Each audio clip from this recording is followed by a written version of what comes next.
Cranial nerve 7, Roman numeral 7, which is a VII 7, is the facial nerve. Don't confuse this with trigeminal. Trigeminal was sensory for the face, but this is a mixed nerve. It's motor for facial expression, so it controls a lot of those facial muscles that we learn to make expressions, like the zygomaticus muscles, the depressor anguli oris, occipital frontalis, right? All muscles, those orbicularis muscles are all muscles for facial expression. Well, that's the facial nerve that controls that motor component. But it's a mixed nerve, so it also has a sensory component, and that's sensory for taste. So most of your tongue, the anterior 2/3 of your tongue, is controlled by the facial nerve, and specifically the taste buds on the tongue. So facial nerve, cranial nerve 7, Roman numeral 7, facial nerve, it's mixed, motor for facial expression, sensory for taste. Continuing with cranial nerve 7, the facial nerve, yeah, you can see that the anterior 2/3 of the tongue is controlled by the facial nerve. That's the sensory component. The motor component, we'll look at cranial nerve 7 branching out and supplying all these muscles of facial expression. So that's the motor component of this mixed nerve, cranial nerve 7, the facial nerve. Cranial nerve 8, Roman numeral 8, VII, is the vestibulocochlear nerve. Long name. Once we get through the next chapter, this will make a little more sense, because here's your inner ear. Your inner ear is responsible for hearing and balance or equilibrium. Hearing takes place in the cochlea. That's where the receptors are for hearing. There's the nerve coming out of the cochlea. This is the vestibule, and you have a nerve coming out of the vestibule. That's for equilibrium. So put those two special senses together, hearing and equilibrium, from the cochlea and from the vestibule comes together to form the vestibular cochlear nerve. That's why we get this big name here, which will make more sense in the coming chapters. So cranial nerve 8, is it motor, sensory, or both? Well, we're just going to say it's sensory, just because it's almost entirely sensory. Everything we're talking about here has to do with sensory. Even though there's a teeny motor portion to it, we're just going to ignore it to keep it simple here.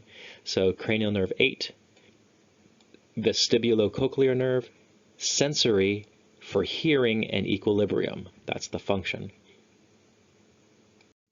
Cranial nerve 9, Roman numeral 9, which is IX9, is the glossopharyngeal nerve. Glosso means tongue, pharynx is your throat.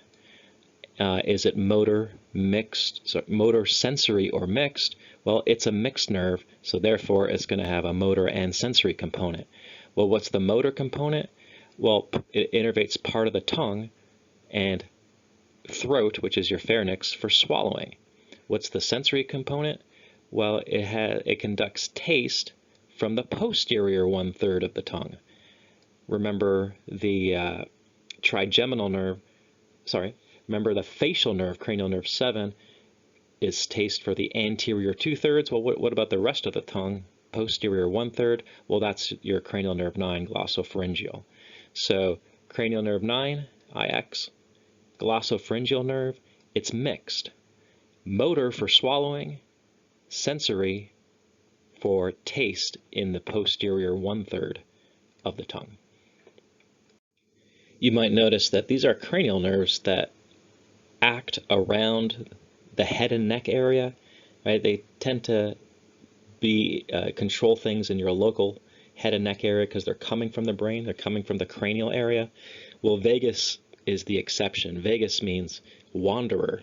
So cranial nerve 10, which is an X, is the vagus nerve, which wanders away from the head and neck area to the rest of the body. So is it motor, sensory, or mixed? Well, it's a mixed nerve. Well, what's the motor component? Well, it's motor for parasympathetic fibers. You might remember that's part of the autonomic nervous system. The autonomic nervous system is only motor, and that goes to smooth muscle, cardiac muscle, and glands. So not your skeletal muscle. So we don't consciously control our parasympathetic nervous system. So what are we talking about with these motor visceral fibers? Well, heart, lungs, organs in your abdomen, stomach, liver, kidney, all those organs. So the motor component to all of these things is vagus, cranial nerve 10. Sensory from those organs as well. Right, so we have all these organs that have motor control from vagus, but also sensory information is carried from these organs up to the brain. We called that visceral sensory. Well, that's vagus as well. But look at this too. It's also sensory for taste. Maybe the back of the tongue, but around your throat you have some taste buds as well. So vagus nerve, huge nerve, we'll see a picture of it on the next slide. It's a mixed nerve, motor for parasympathetic, and sensory from your organs, your visceral organs, right, in your abdominal pelvic cavity and in your thoracic cavity, but also for taste in the back of your throat. Continuing with cranial nerve 10, right, and you see why it's called the vagus nerve, meaning wandering. It wanders away from the head and neck area and travels down to innervate all of these organs, motor and sensory, in your ventral cavity. And don't forget the taste aspect of the sensory portion as well. Cranial nerve 11, Roman numeral 11, XI, is the accessory nerve. Is it motor, sensory, or mixed? Well, we can see it's a motor nerve, motor to two specific muscles that we've seen before, the trapezius muscle and the sternocleidomastoid, two large neck muscles. It's controlled by this cranial nerve 9, the accessory nerve. Motor only. Finally, the last cranial nerve 12, Roman numeral 12, XII, is the hypoglossal nerve. Hypo means under, glossal means tongue. Is it motor, sensory, or mixed? Well, we can see it's motor to the muscles of the tongue for swallowing and speech. So that's sort of a simple one to end off. Cranial nerve 12, hypoglossal, motor for swallowing and speech. All right, so those are your 12 cranial nerves.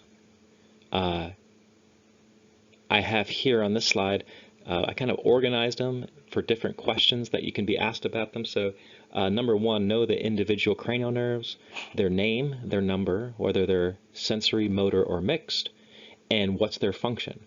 For example, if it's a mixed nerve, it's motor for what? Sensory for what? Right? If it's just a sensory nerve, is it sensory for what? So that's what I mean by function. So here's your cranial nerves that are sensory only. 1, olfactory, 2, optic, 8, which is vestibulocochlear. We have some cranial nerves that are motor only, and that would be your eye movement cranial nerves, which is cranial nerve 3, ocular motor, 4, which is trochlear, 6, not 5, 3, 4, 6, which is abducens, 11, which is your accessory nerve, and then 12, your hypoglossal. So there's your 5 cranial nerves that are motor only.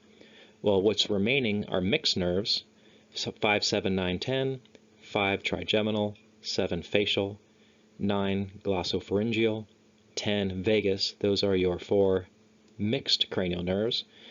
Out of the sensory ones, or mixed, which ones are for taste only? Well, cranial nerve 7, anterior 2/3 of the tongue, cranial nerve 9, the posterior 1/3 of the tongue, and then vagus, the kind of the back of the throat area. Those 3 are involved with taste, among other things as well. Eye movements, well, we have 3 cranial nerves specific for eye movements: ocular motor, trochlear, and abducens. So this is just a nice little breakdown of kind of specific cranial nerves that have a certain function that we can group. Good for testing purposes.